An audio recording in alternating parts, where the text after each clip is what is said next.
What is consciousness? And what does it mean to truly live life awake? Welcome to Clarity to Consciousness, a podcast where we transcend beyond stereotypes, embracing a deeper understanding.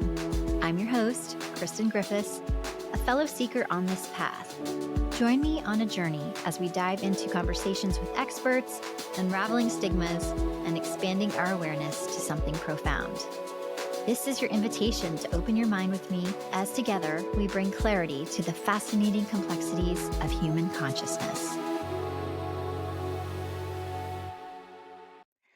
Welcome back to the Clarity to Consciousness podcast. I just want to take a moment to thank you, my returning listeners, and welcome any new listeners. In today's episode, we are going to clarify overconsumption. So this could be consumption of alcohol. It could be consumption of food, social media, binge watching shows, you name it. My relationship with consumption has changed quite a lot over the years. So if you take alcohol, for example, of course, when I was in college, that looked a lot different. I was consuming it a lot more. But as I got older, I've just really noticed that my body is able to handle it less and less. And so that has changed my consumption habits. But with the introduction of social media, wow, I do find myself doom scrolling sometimes, especially when I was in dark places in my life. And even that has changed quite a bit. However, I will say I do still find myself doom scrolling. So it's interesting how consumption can get you sometimes. Well, I'm really excited about my guest today because she's here to help us better understand why we overconsume and when it can really be a problem and when we should consider maybe taking a look at ourselves and getting some help. So she's a life coach with over 17 years of nursing experience. She pairs her passion for holistic wellness with her professional expertise to empower her clients to take control of their lives. The focus of her practice is that you don't need more time, money, or different circumstances to create the life you love. Please welcome Jennifer Evans to the podcast. Welcome, Jen. Thank you, Kristen. I am really excited to be here. I was thinking a lot about the name of your podcast and how it so closely aligns with the work that I do. Really having that moment of clarity and then making a conscious decision, right, to do things differently. And in all things, but especially with our topic today of consumption and really bringing what I call awareness to our lives, like to our everyday lives. So yeah, I'm excited to be here. Oh, I'm so excited to have you. I'm so very glad that you feel like this aligns with your mission. I would love to know more about you. Could you share more about yourself with the audience and how you got interested in life coaching? Absolutely. So I guess I've been on a journey, as we all have, like through my whole life, right? But during COVID, kind of the world slowed down, right? And I really got some time to kind of look inward and just recognize that while I've always been like a fit person, I wasn't necessarily living the healthiest lifestyle. And I certainly didn't feel like I was living in alignment with like my true self. So I started doing dabbling in the world of personal growth and personal development. And ultimately it led me to coaching. And one of my biggest mentors is Brooke Castillo of the Life Coach School, and her just empowerment and really kind of giving me a new perspective on how to see life, how to navigate life, really empowered me to see wow, I can really help other people. I don't want to keep this to myself. I want to see, as a nurse, I've always, been helping people, but taking it to a much more personal level and kind of stepping away from the clinical background and like the diagnoses and, that just very like scientific, check this box, fit into this parameter, and really looking at the person, the individual, from a holistic approach, is kind of how I got here. That's really beautiful. Yeah, thank you. How do you use nursing in your practice, or do you not use it at all?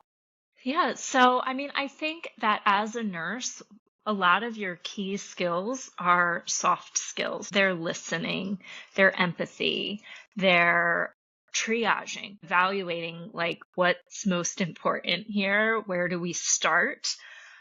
So in that way, I use my skills. I don't do a lot in terms of like clinically, I'm not, diagnosing or prescribing anything. But I do have, I think, resources that your common layperson might not have. I have some knowledge and background of the science, that we can kind of pull in as appropriate with my clients. That makes sense. Yeah. So, in your work, what have you discovered about consumption or overconsumption? I would Yeah. love to hear more about your opinions on this. Yeah. So I think for all of us, it really comes down to how we want to feel. I think that everything that we do or don't do in this life is based on a feeling. We're either trying to get away from a feeling that we've deemed like negative, we're trying to escape, we're trying to numb, we're trying to like check out, or we're trying to lean towards a positive. So taking like alcohol, for example, maybe we want to feel relaxed, or we want to feel, if we have social anxiety, like we want to feel more, I don't know, jovial, or like more able Mhm. to just kind of let go. And the same is true for, shopping. Like we want to feel something. When we click buy, it literally triggers like a dopamine release in our brains. We get this like endorphin rush, and it's just all about how we want to feel. Food, alcohol, social media, TV, like it all triggers the same parts of our brains chemically, and that's why we do what we do. It's just, at what point does it tip from like an intentional choice to kind of a mindless or unconscious behavior? Ah, okay. A lot of light bulbs going off for me. I mean, well, I don't think I realized the reason I shop. And even if the way you want to feel is for totally legit reasons. Like I Mhm. want to shop. Right now, I have a townhouse that is new, and I want to shop to help myself feel more at home in my Mhm. townhouse, and by furniture to make my house feel like a home. And I Mhm. never really realized that I'm doing it because of a feeling, which is Mhm. ultimately the truth. Um, do you categorize it differently based off of like basic human needs, like you eat because you have to, or you drink because you're thirsty, or Mhm. you eat because you need sustenance? Do you Sure. think of it differently in that term, in that way, I guess? Well, I think that that's true. And that's like that primal instinct. But again, we're talking here not about survival, but about overconsumption, right? Right. Where maybe what you need, like using your new townhome as an example, what you need is like a bed and a dining room table because mealtime with your family is important, or like whatever. You get to decide, these are the things I need. But then when you buy all these other things that feel good in the moment, but after you click buy, you're like, oh, right? Like, can I really afford that? Or, just the, has that immediate spike where you're like, this feels so good, but then the crash after.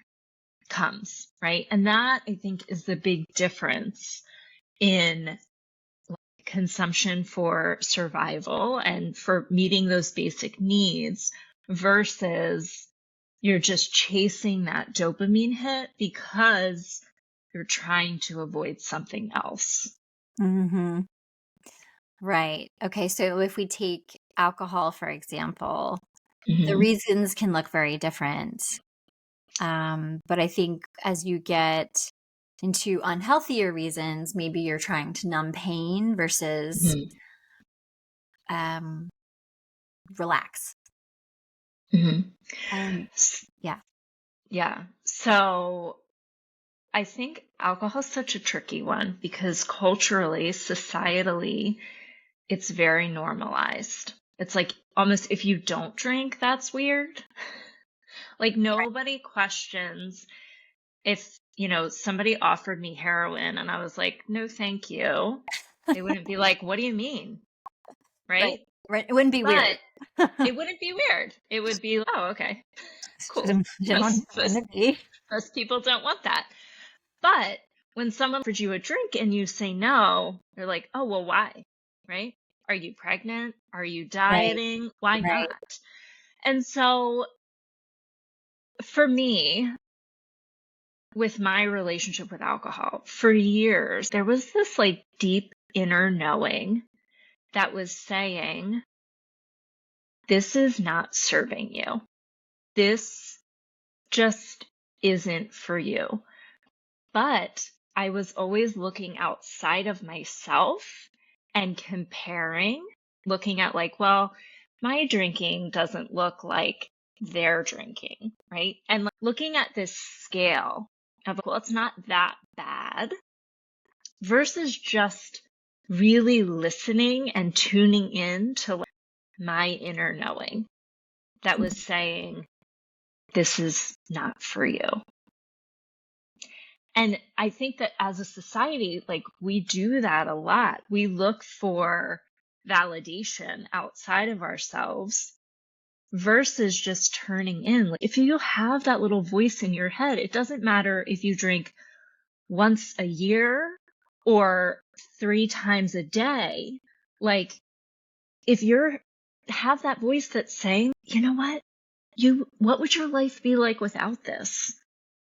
Let's listen to that. Let's get curious. Let's check in and explore that more.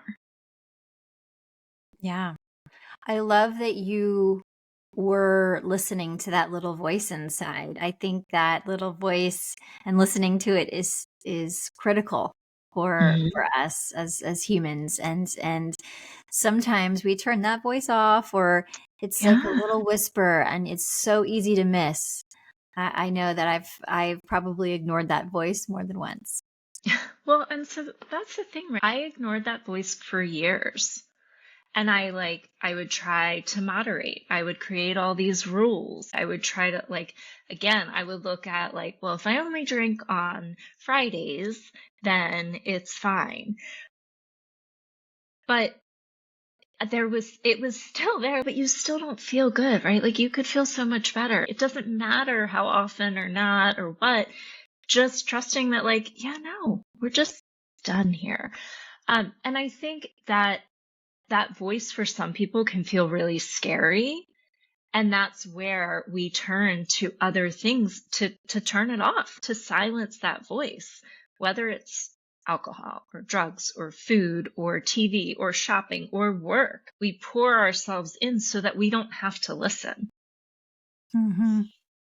So at what point is like a flag for us to say like this is becoming a problem, and to help us, you know, let me think of how to say this. Like at what point do you think it should be a red flag for us in terms of overconsumption? Is there a telltale sign for anybody in particular, or do you think it's just that little voice that comes up for somebody? I really do believe that First of all, it's very individualized. What's right for me may not be right for you. And again, I think that as a society, we are always looking for someone else to tell us what to do and to like validate. And the more that we can turn inward and check in with ourselves and ask, what do I really need? What do I actually want in this moment? When I'm going for that drink or to go shop, what is the feeling that I'm trying to create? Or what am I trying to escape? And really being willing to like sit with that. And so as far as, well, how do you know if it's a problem, right? How does it become like something that you do casually or, something that you enjoy versus this is a problem? It's an overconsumption. You tell me. Do you question? Is there this little voice that's like, maybe we shouldn't be doing that? That's all the sign that you need. And I think that we look for other people to tell us when it's a problem. Like, well, when my husband says that my drinking's out of control, then I need to look at it. Or you could just check in with yourself. What is this costing me? And it's funny you say with alcohol, like relaxing. It only helps you relax for about 20 minutes. And then after that, the literal like chemical response that your body has, it triggers all of your stress hormones. Like it actually makes everything way worse. But we don't realize that. You don't. And so if that's really why you're doing it, there's so many better things that you could be doing to relax, right? That actually are restorative and like rejuvenating and, actually relax your body. And I'm not here to judge anybody, right? Yeah. Like that's not the point. No judgment, but to really look at why are you doing this? And if there's that conflict, if there's that tug of war in your mind that feels like I'm doing this, but I don't want to be doing this. Is it a problem? Really sitting with that and like getting curious about, I don't know, is there a problem? Yeah. So if you're comfortable, do you have any personal stories that you can share from your own experiences with substance or overconsumption that's impacted your life or your consciousness or anything like that?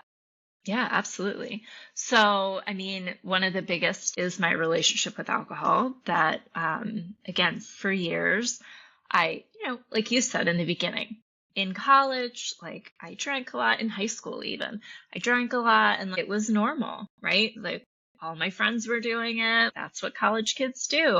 I didn't really think much of it, but it always took me away from like myself, right? I did it because I felt maybe socially uncomfortable, right? So it was like this helped, it was like a social lubricant. I was more fun and I could be more whatever. But a lot of those relationships, I was drinking because like I didn't feel comfortable. And now in hindsight, I'm realizing like, oh, those just weren't my people. When they're really my people, like I don't need alcohol because they like me for me and I feel comfortable. We talk freely and the conversation flows and like I don't need any of that. Wow. Light bulb moment, by the way. Light bulb moment right now. That makes a lot of sense. Yeah, and because so many people say that, right? That like, well, drinking helps me socialize. And it's like, so maybe we need to just sit with that discomfort of these aren't my people. And not that there's anything wrong with them or anything wrong with me, but that these just aren't my people. And there's millions, hundreds of millions of people in the world. So like, we don't need to limit ourselves. We can like go out and explore new things. And so anyway, it just really held me back from like showing up as my best self in all sorts of areas. And then kind of like, I don't know, I started working and do that stuff and things kind of slowed down and I felt pretty comfortable with where I was. And then I had kids And it became almost like my coping mechanism. Like, I didn't know how to be a new mom. I didn't know how to like navigate all this uncertainty and whatever. And so it became this outlet, and mommy wine culture is huge. It's like you've got onesies that talk about wine, and it's just so prevalent in our society. But I was rushing my kids off to bed because like I wanted to relax with a glass of wine or two. And then once I had that one, I was no longer in the driver's seat, right? The wine had taken over, and I always drank more than I had intended to. And it became this like just vicious cycle of me trying to moderate. It used up so much energy and mental capacity thinking about like, when was I going to drink? When was I not going to drink? Was it too much? Was it okay? Comparing to others, but like, well, I keep a job, I get up, I do all the things. So like, it must be fine, but it didn't feel fine. Like on a lot of levels, my anxiety was through the roof, just all these things. And I could go weeks without drinking, but somehow it always like crept its way back in. And so well, it'll be 2 years in July, which is kind of crazy, but also really cool to think about. I just one day, it wasn't anything crazy. I said, you know what? That's it. I'm done. I'm just done with this. And I told my husband later that evening, I was like, hey, listen, because I had a lot of times been like, I want to take a break. We're going to cut back or whatever. And I was like, I'm done. And he's like, mean, like forever? And I was like, yep, forever. Like, this is no longer serving me. It's not worth my time. It's not worth my energy. And that took a lot of courage to really listen to that voice. And there was a lot of fear that came up around that. Like, how is this going to impact my marriage? Like, how is this going to impact my relationships? How am I going to socialize without this? And just really being willing and able to sit in that discomfort and to start to get curious about, well, why do I drink, right? And what can I do instead that is restorative and that does feel good? Yeah. So that's that. I don't even know if I really answered your question.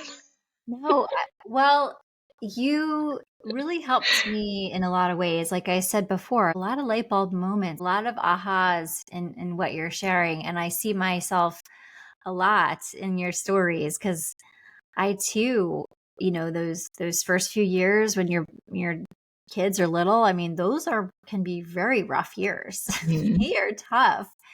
And I can understand you just want them to go to bed so you can have some time to yourself. And I can relate to a lot of that. So I'm curious how now 2 years later, how things look for you. Has it affected the relationships? Has it affected your friendships? How does it look for you today?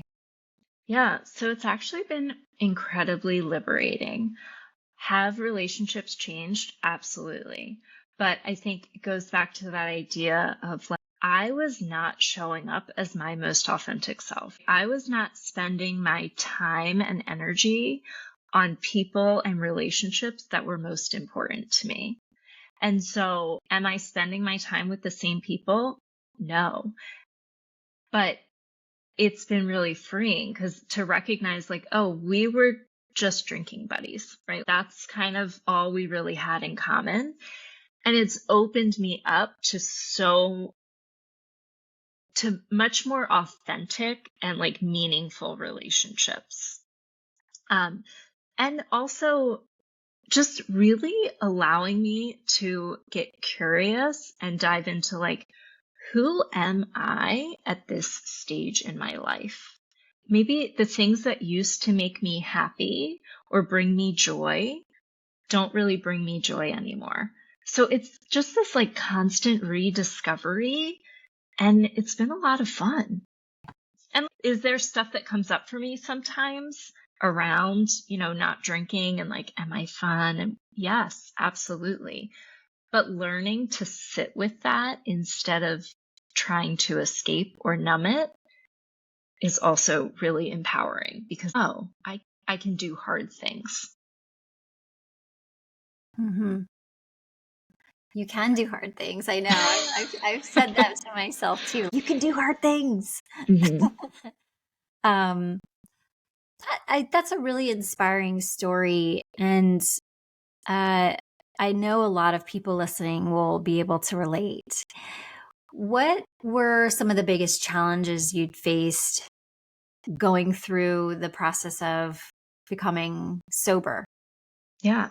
So I think, and this is something that I'm still struggling with, and it, again, that idea of like everything we do is based on how we want to feel, is sometimes it's still hard to just feel our feelings, right? To sit with the things.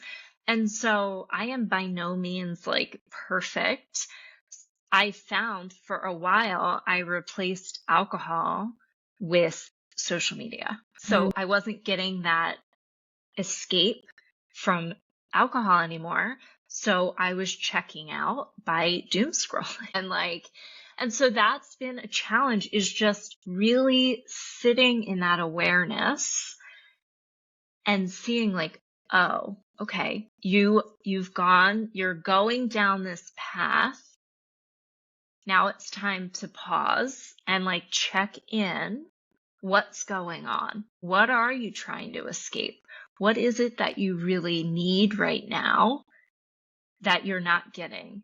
And like, how can we recalibrate and like pump the brakes, delete the app from your phone, whatever you need to do, right? Create some boundaries so that you can re-engage with life and not like be checked out. Yeah. So that's probably been one of my biggest challenges, is not just replacing it with something else. Right. Yeah, you're making me think too, because I know that I find like when I'm wanting to relax or just numb my brain for a little, Mhm. I do take out my phone and look at it.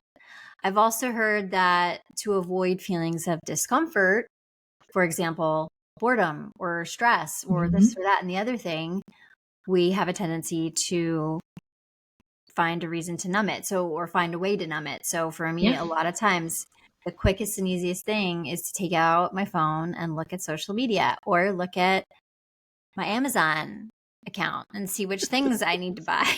Mhm. And they Yeah. make it so easy for you to do because with Amazon Prime, just tap a couple buttons and man, it shows up on your doorstep the next day. I mean, it doesn't get much easier than that. Yeah. No, it's so true. And I was just thinking about this the other day, and I'm really curious to see in the next couple years what kind of research comes out. But it seems to me there are a lot of new diagnoses of like adult onset ADHD, or not even onset, but adult ADHD. It's like, are we really all so neurodivergent? Or is it that our brains are constantly stimulated with all the technology and like the quick, easy buttons, that people can't focus because we never shut it off? We never just, if you think about a computer, it starts to lag and like have issues. You just got to like reboot it every now and then. And Mm-hmm. as a society, like, where's the reboot? When are we like unplugging and decompressing and rebooting? Instead, we're just like numbing and escaping and trying to turn it off that way. But again, it's not restorative. And we all do it. Again, no judgment here. I'm just as guilty. But just really getting curious about like, how could I re-energize myself? What do I enjoy? Like, what brings me true joy? Yes, scrolling social media or shopping on Amazon, it gives me that dopamine hit, but like, is it true joy? Is it connection? Is it like, and everybody's different. I don't know, like I said, I don't know what's best for you, but you do if you actually take the time to check in and listen. Yeah. So my next question was actually going to be, do you have any recommendations for replacements for those things? But maybe you just answered that by saying it's really a very personal preference. I'm curious what you So, do to replace. yeah, It is personal, and that is very true. But there are also some like basic things that they work for everyone. And it's like sleep. Get enough sleep. Are you actually getting good quality sleep? And for a lot of people, not a lot of people, all of us, that requires some boundaries around your sleep, right? Like no devices 2 hours or an hour before bed. And like, when are you eating your meals in relationship to sleep and work? Like having boundaries and really protecting your sleep, I think is one of the main things that you can do. Because when you are well rested, those external things that before were super stressful, you manage them much better. You show up calmer, more in control. Everything doesn't feel like a fire when you've had a good night's sleep. Like that's just true. And then breath work. Your breath is always available to you. So when you feel just having that awareness of being able to check in and see like, oh, I'm bored. Okay, I can just be bored, right? I don't have to fix that. That is something, it's a feeling, it's a vibration in your body. That's one of the things that I do with my clients is we really talk a lot about feelings. And, as a culture, we're scared to feel. Like we don't want negative anything. We want like positive, positive, positive. But life is 50-50. Like you're going to experience negative emotions. So the more that you can allow that and just be willing to like sit with it, the more it all just, it comes and goes, right? It's like the waves of the ocean. Like it just flows. It's that resistance and like wanting to try and fix everything that causes so much struggle in our lives. So awareness, being able to see like, I'm bored, and then not feeling the need to do anything. So maybe you just breathe, or, the power of the breath is amazing. It's such like a life-changing thing, and it's always available to you. You can always focus on your breath. And it's very centering, right? Like literally feel the breath come in through your nose, your chest rise, or your stomach, or wherever you feel it, and just focus on that feeling and like come back to yourself. What can you replace it with it? Mm-hmm. You tell me, like, what do you enjoy? Do you like to go for walks? Getting out in nature is another one that's just like, I think across all boards, doesn't matter who you ask, like nature is never a bad thing. Really connecting with the universe. But maybe revisiting, like thinking about when you were a child, what brought you joy? Because kids, they follow that intuition. They go and they do things and they don't really think about it. So like taking yourself back to what did I enjoy as a kid? What really was like that just pure innocent joy? And how can I incorporate more fun into my life? Yeah, we don't have enough fun in our lives, I think. I agree. I think we need to incorporate more fun. Yeah. Oh, that's really helpful, and I'll definitely keep those in mind. I know for me, at the end of the day, a lot of it's just about taking that little bit of time for you, having that you time, and you're so tired. Sometimes it feels like the only amount of energy you have is just to like veg out and watch a show or doom scroll. Although I will say the doom scrolling to me feels a little bit worse than the just watching a show I enjoy. But still, I mean, you can get caught up in those things, and before you know it, you're binging shows till 11, 12 at night, and Yeah. you get a terrible night's sleep, and then it starts all over again. I think that a lot of times we want to overcomplicate things, but if you're really that exhausted, go to bed. You don't need to veg out and unwind. The most unwinding thing you can do is go to sleep. Go to sleep. You can't argue with that. And if you're feeling like wound up, move your body. Movement is medicine. Move your body, stretch, do some breathing, and then go to bed. Yes. It's not rocket science and it's not complicated. One of the main things that I do with my clients is really looking at our thoughts. So, like that idea of, I had a really stressful day and I just want to veg out. And it's like, what are your thoughts? A lot of times it's like, I deserve this, or, right? And it's like, you deserve what exactly? Like, really unpacking that and exploring, like, what does that mean? What do you deserve? And for everybody, it's different, but maybe it's like, well, I deserve to relax. I deserve to like have some fun or whatever. I agree. But is this the best way for you to relax or for you to have fun? Like, what are you really seeking? Right. What is the feeling that you're trying to create by doing this thing? And Mm, what's the cost of doing this thing? Because yeah. again, I'm not saying TV or social media are inherently bad. For some people, they really are energizing. But there is that tipping point where it goes from an intentional choice to a mindless activity that actually then becomes draining. So we're going from overconsumption and we're taking it from that to conscious consumption, right? Yes.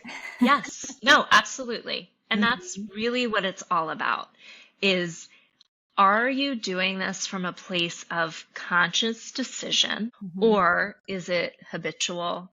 Is it an escape? Like, I always tell my clients, only you have to like your reasons why. And you'll know. Like, you will know, is this truly for me, or is this something that I'm doing because I don't want to feel whatever I'm feeling?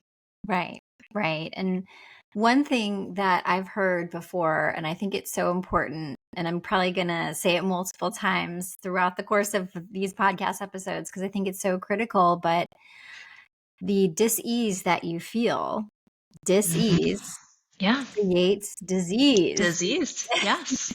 And getting those feelings out are incredibly important because that dis-ease creates the disease. hmm Yeah, and I totally agree. I think The Body Keeps the Score is a really good book about that, about how literally whatever we hold on to and don't process, right? It shows up in physical ailments, whether it's, in your knees or your feet or chronic headaches or whatever. Um, as a nurse, I feel that modern medicine definitely has a place. There is value there. Um, and but like, there's also really, I think, more value in looking inward, checking in with yourself, and really paying attention to your body. And instead of trying to numb it and escape whatever you're feeling, to like just start to get curious and see, what might I be holding on to or not processing? What pain or trauma do I have that is literally showing up as a physical manifestation in my body? Yeah, absolutely. Well, this has been incredibly enlightening and eye-opening. I'd love to finish up our conversation with a few questions that I ask all of my guests. Yes. The first being, reflecting on our conversation today, what is one key takeaway that you would like our listeners to remember about consciousness and the work that you do? That's a good question. I think the idea that everything that we do or don't do is based on how we want to feel. And when you can really learn how to feel, there's nothing that you can't handle. Yeah, I really, really love that. And it's not something that I've thought about before in that way, but you're really opening my eyes to something. So thank you. Yeah. If someone's just starting their journey towards hmm understanding consciousness or a deeper hmm understanding of consciousness, what advice would you offer them? Yeah. So for me, one of the most powerful tools was pen and paper. Literally writing down your thoughts, because I think consciousness really is about being the passive observer, being able to just see things and not be attached to them. But when we're just allowing all of this chaos in our minds, it gets very scrambled and we get very attached. Our ego comes in and it's our identity is attached and we like really latch on and we create a lot of resistance, which translates into suffering, pain and suffering that is really kind of unnecessary. I am a firm believer that most of the pain and suffering that we experience as humans is self-created. Right? Like there are circumstances in life that happen. They're all kind of neutral. It's not until you have thoughts and feelings about them that they then impact you personally. So being able to just write down what you're thinking, and it can be in the form of like journaling, if that feels in alignment with you, or for a lot of people, I think they like judge journaling. They judge themselves. They're like, am I going to write the right thing? How do I know what to say? Where do I start? So I really like the idea of just a brain dump where you literally get a pen and paper and you just start writing down. And if that even feels a little too like, overwhelming, pick one area of your life where you feel stuck or frustrated or overwhelmed or, just have some sort of dissonance and write down all your thoughts about that. And then just kind of see what comes up to really just get curious and start to bring that consciousness or awareness to what am I thinking? And like, how is that actually shaping my lived experience? Really, really, really good. I Thank you. really, really appreciate that advice. My last question is, in your opinion, what does it mean to you to live life consciously? To live life consciously means to practice awareness, to be present in this moment, to recognize that like this moment is really the only moment that we have. We can't change the past and we can't control the future. So living consciously is choosing, how do I want to show up? Who am I? And like, do my actions and behaviors align with that best version of me? Very well said. That was Thank you. great. You're good. You're so good, Jen. You're so, so great. Thank you so much for being here and sharing all this wisdom. I would love to share how others can get connected with you or access more information on the topics that we've discussed today. Yeah, absolutely. So I have my website, jenniferlillianwellness.com. I'm also on Instagram, same, Jennifer Lillian Wellness, all one. Those are probably the two best ways to kind of engage with me. I do have a blog there, and there's the option to reach out and schedule a consult, and see if that I think living consciously and having that awareness, it can be hard, right? It can feel very inaccessible. So working, one-on-one with a coach is a really way to kind of fast track and get to that where you want to be. Yes, I have benefited a lot from working with a coach. I did not have the benefit of working with Jen, but I have worked with a coach before, and I can tell you it's life-changing, and I'm sure working with Jen would be just as life-changing. So Yeah. highly encourage it.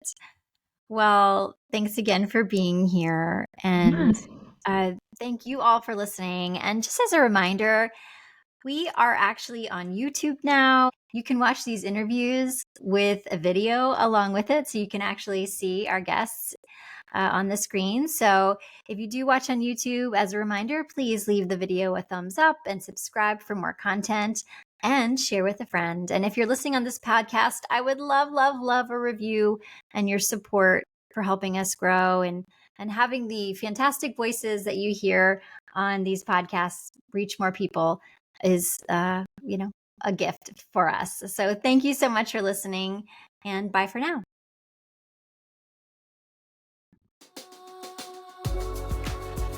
Before we part ways, I want to express my deepest gratitude to each and every one of you for tuning in. Your curiosity and openness make this journey all the more meaningful. As we navigate the realms of consciousness together, please follow our podcast for more captivating conversations. If you enjoyed what you heard, why not share the love, rate and review on your favorite platform, and help us reach more seekers on this enlightening path. And hey, the conversation doesn't end here. Dive into the show notes for additional insights, resources, and details about today's discussion. Your journey to clarity continues beyond this episode. Thank you so much for being a part of the Clarity to Consciousness community. Until next time, stay curious and keep exploring the boundless possibilities of your consciousness. Take care and much love to you all.